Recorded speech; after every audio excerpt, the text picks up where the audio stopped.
Now students, in our next topic we are going to start Gauss law or Gauss theorem.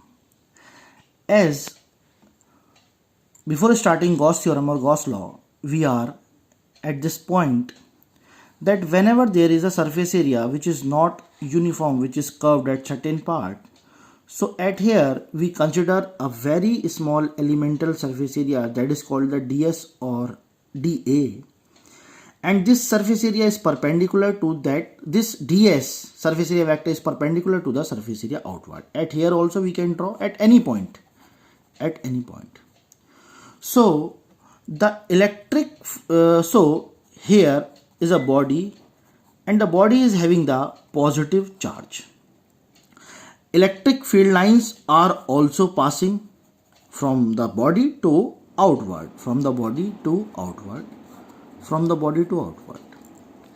Here we see that at this point and this point theta is equal to 0.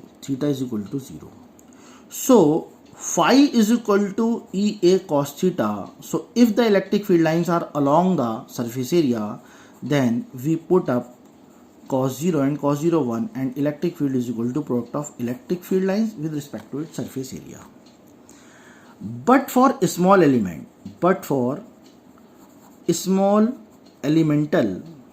elemental surface area ds, we have flux is also small, d phi. So d phi is equal to electric field lines with respect to its small surface area ds and with respect to its cos theta. Here we see that ds and E are in the same direction, so we have theta is equal to 0. So d phi is equal to E ds cos 0 E1, and d phi is equal to E ds. Now to solve d phi, to make phi, we integrate on both the sides. D phi means phi, and here it is E ds integration. Also we can say that if there is a cos theta, then E dot ds is also the total electric flux for non-uniform surface area, in which we have assumed any small elemental surface area. So by opening this, we comes to the point E ds cos theta. So for any small elemental surface area, E comes outside, cos theta depends on the E and surface area angle, and also ds solve as S, total surface area.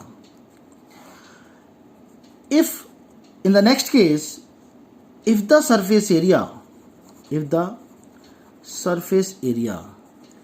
is closed and there is no hole or opening, then for closed surface area of charge body,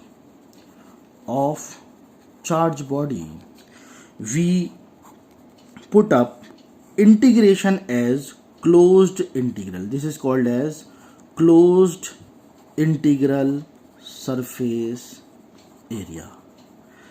Phi is equal to closed integral surface area with respect to E dot ds. So it means that at here in the diagram, 1 ds to 2nd ds, 3rd ds, 4th ds, on the above surface we have assumed every point as small elemental ds, and the surface area is closed, not opening at any point. So to make total closed surface area electric flux, we use the integration as closed.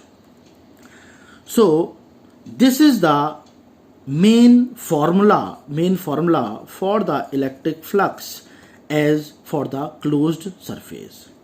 So now what the Gauss theorem says that whenever any charge is there or a point charge is there, and outside the point charge we assume any Gaussian surface. What is the Gaussian surface? Actually any hypothetical surface that is assumed outside the point charge is known as the Gaussian surface, from where the electric field lines are perpendicular to that surface area. So whenever any charge is placed inside the closed body, inside the closed surface, then the total electric flux is equal to closed integral of E dot ds, and also is equal to the relation between the charge that is placed inside the body is equal to 1 upon epsilon naught. It means that